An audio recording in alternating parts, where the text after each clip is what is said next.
Жительницам Якутска продавали смертельно опасный препарат под видом таблеток от похудения. В Якутский городской суд направлено уголовное дело в отношении двух девушек, организовавших сеть сбыта сильнодействующих веществ. Продолжит тему Виталий Абрамов.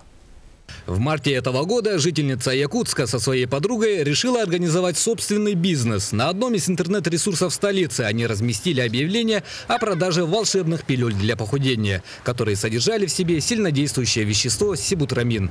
Помните фильм «Реквием по мечте»? Там мать одного из героев принимала таблетки, а после сошла с ума. Вот такие же чудо-капсулы, отпускаемые исключительно в аптечных учреждениях по рецепту врачей, избывали наши героини. Жиросжигающая капсула содержит в своем составе сильнодействующее вещество сибутрамин, которое вызывает привыкание так же, как и наркотические средства, и пагубно влияет на организм человека и может привести к летальному исходу. Девушки недолго занимались своим прибыльным бизнесом, и вскоре ими заинтересовались наркополицейские. Шаг за шагом, следуя за злоумышленницами, оперативники изымали у худеющих клиенток приобретенные таблетки для проведения химического исследования. Эксперты установили, что действительно за милой рекламой «похудей к лету» скрывается сильнодействующее вещество сибутрамин. Всего из незаконного оборота изъято 80 капсул, предназначенных для сбыта. Уголовное дело в отношении фигуранток, действовавших в составе группы лиц по предварительному сговору, передано в суд. Таким образом, подруги наторговали себе уголовную статью за незаконный оборот сильнодействующих или ядовитых веществ в целях сбыта и могут провести следующие 8 лет в местах не столь отдаленных.